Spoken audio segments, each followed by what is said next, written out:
उन्होंने बात की कि लोग 300 जंगे लड़े। क्यों भाई, हम क्यों लड़े 300 जंगे? क्यों लड़े हम?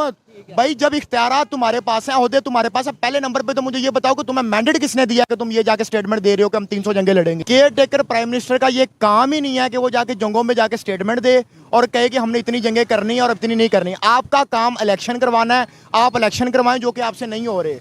हिम्मत होनी चाहिए। रॉकेट क्या चीज है? अच्छा, रॉकेट कोई चीज नहीं है। इससे जंगे करोगे इंडिया के साथ? इंशाल्लाह 500 करेंगे।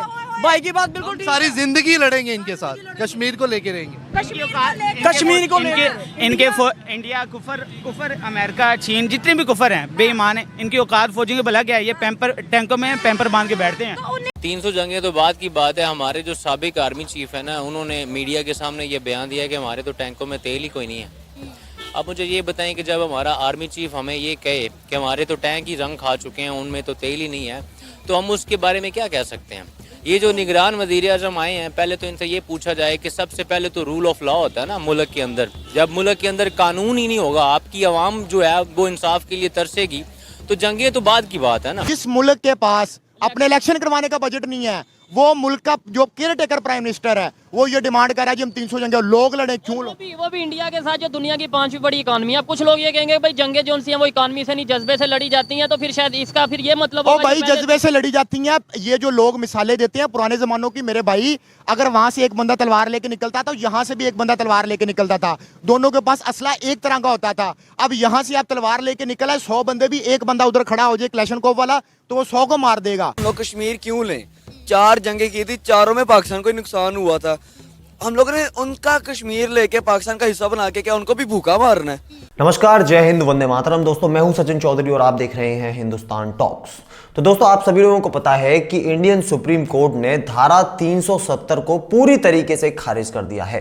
यानी कि जम्मू कश्मीर के ऊपर अब जो विशेष राज्य का दर्जा था वो अब जम्मू कश्मीर को नहीं मिलेगा। और इस चीज को लेकर अब पाकिस्तान के लोगों को ये लगता है कि जल्दी ही भारत सरकार जो है, जो पीओके है यानी कि पाक अधिकृत जो कश्मीर है, उसको भी पाकिस्तानियों से वापस छीन लेगी। और इसी चीज की वजह से अब पाकिस्तान के कार्यवाहक प्रधानमंत्री अनवार उल हक ने यह घोषणा की थी कि अगर उन्हें 300 युद्ध भी कश्मीर के लिए लड़ने पड़े तो वो भारत के साथ लड़ेंगे, लेकिन कश्मीर को पाकिस्तान का हिस्सा बनाकर रहेंगे। और यहाँ पर पाकिस्तान के लोग और पाकिस्तान के पीएम शायद ये भूल गए थे कि उनके पास में अभी अपने खुद की दाल रोटी के लाले पड़े हुए हैं। तो भाई वो कश्मीरियों को, जिनको कि वो पाकिस्तान में मिलाने की बात कर रहे हैं, उनके खाने की व्यवस्था कहाँ से करेंगे? और ऐसा ही कुछ पाकिस्तान के लोग जो हैं वो अब पाकिस्तानी पीएम के लिए बोल रहे हैं। मतलब मिश्रित रिएक्शन जो है वो हम लोगों को देखने को मिला है। काफी सारे लोग जो है वो ये बोल रहे हैं कि भारत के साथ में जंग होनी चाहिए ताकि कश्मीर हमें वापस मिल जाए। कुछ लोग ये बोल रहे हैं कि जब हमारे खुद के खाने के लिए कुछ नहीं है तो भाई उन कश्मीरियों को हम क्या खिलाएंगे? अब आप लोग भी देखिए कि इस चीज के ऊपर पाकिस्तान के लोगों का और पाकिस्तान की मीडिया का क्या कहना है। बाकी मैं मिलता हूं आप लोगों से वीडियो के लास्ट में। हम घास खा के भी लड़ेंगे। घास खा के लड़ेंगे? घास खा ये के तो हमने भुट्टो साहब की बात कर ली कि एटम बम बनाएंगे, बेशक घास क्यों ना खाना थोड़ा सा टाइम है, इंशाल्लाह निकल जाएगा। हमारे मुल्क के हालात बिल्कुल सही हो जाएंगे। उधर तो भाई मोदी सरकार ने पूरा कंट्रोल ले लिया है जी कश्मीर का। यहाँ मुसलमान खड़ा, ला इलाहा इल्लल्लाह मुहम्मद रसूलुल्लाह सल्लल्लाहु अलैहि वसल्लम पढ़ने वाला, ये 100 हिंदू भी होगा तो वो खड़ा नहीं हो सकता। हाँ, फिर आप क्या करेंगे जी? कश्मीर तो रेत की तरह हाथ से फिसल रहा है। नहीं फिसल नहीं रहा, कहीं नहीं, उधर ही खड़ा है। मैडम इंडिया वालों से रिक्वेस्ट करता हूँ कि हमारे बगैरत वजीर आजमों को एक दफा कश्मीर दे दो। मैं कहता हूँ सदका जारिया दे दो इनको, देख लेते हैं कितना क्या कर लेते हैं। ये कुछ भी नहीं कर सकते। के लिए देख लो कि ये लोग क्या कर लेंगे। जिस तरह इन्होंने आजाद कश्मीर तबाह कर दिया, उस तरह जम्मू कश्मीर भी तबाह कर देंगे। ये जम्मू कश्मीर के पीछे इसलिए लगे हुए हैं कि उनको पता है मोदी सरकार उधर बहुत कुछ कर रहा है। उधर ट्रेनें बना रहा है, उधर एजुकेशन, उधर 5G, उधर हॉस्पिटल, उधर स्कूल्स बना रहा है। हमारे आजाद कश्मीर में नहीं बन रहे। अब रहेगी बात 300 जंगों की। मुझे आप ये बताएं कि जंगे वो कौम लड़ती है जो एक कौम हो। आज हमारी कौम कहाँ खड़ी है? आप मुझे ये बताएं कि 16 पार्टियां एक पार्टी को दबाने में लगी हुई हैं। पाकिस्तान की सारी एजेंसियां, जितने भी मुल्क के बड़े कानून और बड़े अदारे और बड़ी इस्टेब्लिशमेंट और बड़े ब्यूरोक्रेट्स हैं, वो क्या कर रहे हैं? यहाँ पे आप, मैं सपोज करें, एक मिसाल है कि मैं या मेरा यहाँ पे कुछ खड़ा दोस्त PTI को सपोर्ट करता है, आप यहाँ पे झंडा लगाएं, आपको पुलिस उठा के ले जाएगी। तो जंगें आप वहाँ लड़ेंगे जाके? पहले अपने लोगों से लड़ लें, फिर उसके बाद आप जंगे भी लड़ लें।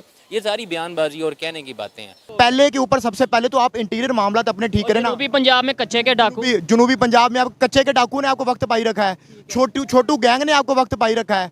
इलेक्शंस आपसे नहीं हो रहे, सिक्योरिटी आपके पास नहीं है। भाई आप देखें, अगर आपने मुकाबला करना है उनको एजुकेशन में, उनके साथ आप मुकाबला करें, एक हेल्दी कंपटीशन आप आए, मुकाबला करें। और दूसरे नंबर पे अब वो मेरे ख्याल इसलिए उन्होंने बोला है, जो कि इंडियन सुप्रीम कोर्ट ने जो है वो उसको आर्टिकल 370 लीगलाइज कर दिया है, ठीक है।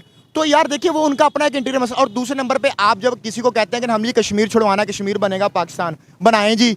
पहले मुझे ये बताएं कि अगला जो आज़ाद कश्मीर है आपने उसको मॉडल बना दिया हुआ है कि आप लोगों को दिखाएं जी, ये देखें जी, ये आज़ाद कश्मीर है, ये हमने मॉडल बना दिया है, आए हमारे पास आके रहें। आप कश्मीर के लोगों से जाके पूछें क्या वो रहना भी चाहते हैं आप लोगों के साथ कि नहीं रहना चाहते। जहाँ पे जो हमारे पास 4 सूबे हैं ना, 4 सूबों में हमने ऐसा क्या दूध और शहद की नहरें बहा दी हैं जिसकी बिना पर हम जाके कह रहे हैं कि हमने उसको भी आज़ाद करवाना है। ठीक है। और वो फिर ये भी और सवाल हमने है, ये जंगे करके देख ली हैं मेरे भाई। हमें 1947 से हम स्टार्ट हुए हैं, आज 2024 आने वाला है, वहां पे खड़े हैं। हमने कितनी जंगें लड़ी हैं, हमें एक जंग का भी कोई फायदा हासिल हुआ है सिवाय इस बात के कि हम बहुत पीछे चलते गए हैं। अभी भी ये दौर जो है ना, अब हम इंसानी तारीख में यहाँ तक पहुंच चुके हैं कि जो जंग है वो किसी मसले का हल नहीं है। तो इंडिया की क्या औकात है? इंडिया हमारे सामने क्या है? अच्छा, हम एटमी ताकत है, खाली धमकी लगा दें, खाली धमकी कि हम भाई असला सीधा कर रहे हैं, शाम 5 बजे तक आपके पास टाइम है, आप इंडिया कश्मीर से अपनी फौज निकाल लें। यकीन आने इंडिया ना पाँव में आए तो बात कीजिएगा। इनको सिर्फ धमकी की बात है। तो उनके पास तो 14-15 लाख फौज है, वो किस लिए रखी है उन्होंने? मैम वो क्या कर सकते हैं? क्या कर सकते वो ये है कि उनका ये है कि वो नाश्ता करना चाह रहे हैं। किधर? जब पाकिस्तान में लाहौर में नाश्ता करना चाह रहे हैं, उनका ये माइंड है, इंडियन आर्मी यहाँ नाश्ता करना चाह रही है। इसका यही आपसे पूछने वाली थी कि क्या हम इंडिया से एक भी जंग लड़ने की हालत में हैं? कि हम इंडिया छोड़े, हम अपने आप से जंग लड़ने को मतलब अफोर्ड नहीं करते ना। हमारे मुल्क का आप हाल देखें ना क्या हो चुका है। हम तो कर्ज के अंदर डूबे हुए हैं। पेट्रोल हमारा 150 से लेके अब कहाँ चला गया है। मुल्क की मईशत देखें, कारोबार देखें, इंडस्ट्री देखें, बेरोजगारी देखें, लोग खुदकुशियाँ कर रहे हैं। आप कह रही हैं कि जंगें, देखिए जंगें ना तो पैसों से लड़ी जाती हैं और ना ही जंगें वसाइल से लड़ी जाती। जंग लड़ी जाती है जज्बे से, और वो जज्बा कहाँ से आएगा जब तक हमें कौम ही नहीं होंगे। और हमें कौम बनाने कौन नहीं दे रहा? वो लोग जो इस मुल्क के ऊपर 75 साल से राज कर रहे हैं ना, जो इस मुल्क को लूट रहे हैं। अब मुझे ये बताएं, आज से साल पहले नवाज शरीफ के ऊपर कितने केसेस थे, आज उसको देखें कि उसके केसेस सारे ख़त्म हो गया ना, वो माफ़ हो गया हर चीज़। यहाँ जो कानून है ना, वो सिर्फ अमीर के लिए नहीं है और सिर्फ गरीब के लिए है। गरीब को जितना दबा सकते हैं उतना दबा लें आप, जितना उसको जुल्म कर सकते हैं उतना कर लें आप। जंगें तो जंग देखें, हमें जंग लड़ने की ज़रूरत क्या है इंडिया को? हमारे से हम तो वैसे ही मरे हुए हैं। इंडिया के पास $1 ट्रिलियन जो हैं वो रिजर्व में पड़े हुए हैं, हमारे पास क्या पड़ा हुआ है? आप मुझे बताएं जंग कैसे लड़ेंगे हम? इंडिया हमसे 1000 गुना ज़्यादा ताकतवर है, उसकी इकॉनमी ताकतवर है। ये हम पिस्टल चलाना भी आता है, रॉकेट चलाना भी आता है, सब कुछ चलाना आता है। हम पहाड़ों इलाकों के रहने वाले हैं, अपर तीर का। जो हमको ऑर्डर देगा ना, इंशाल्लाह ये देखेगा फिर तमाशा। ये पूरा दुनिया तमाशा देगा इंडिया नाल की हो रहा है। तो देखा आप लोगों ने, पाकिस्तान के लोग जो है वो कोई व्यक्ति तो ऐसा है जो कि अपने प्रधानमंत्री को कोस रहा है। वो ये बोल रहे हैं कि जब एक तरफ पाकिस्तान का जो सेना प्रमुख है वो ये बोल रहा है कि पाकिस्तान के टैंकों में तेल तक नहीं है उन्हें चलाने के लिए, और यहां पर पाकिस्तान के पीएम जो है वो ये बात कर रहे हैं कि हाँ भाई हम पाकिस्तानी भारत के साथ में युद्ध करेंगे। मैं आप लोगों को बता दूं कि अब तक पाकिस्तान और भारत के बीच में 4 युद्ध हुए हैं और चारों के चारों पाकिस्तान बुरी तरीके से हारा है। लेकिन यहां पर अब पाकिस्तान के कार्यवाहक प्रधानमंत्री, मतलब प्रॉपर प्रधानमंत्री भी नहीं है, वो ये बोल रहे हैं कि अगर उन्हें कश्मीर चाहिए वापस तो वो 300 युद्ध तक भारत के साथ में करने को तैयार हैं, बट उन्हें कश्मीर चाहिए। और काफी सारे लोग जो है वो ये बोल रहे हैं कि हम तलवार लेकर जाएंगे लेकिन अपने पाकिस्तान की जो पीएम है उसकी बात को पूरा करके रहेंगे, मतलब कि कश्मीर को लेकर रहेंगे।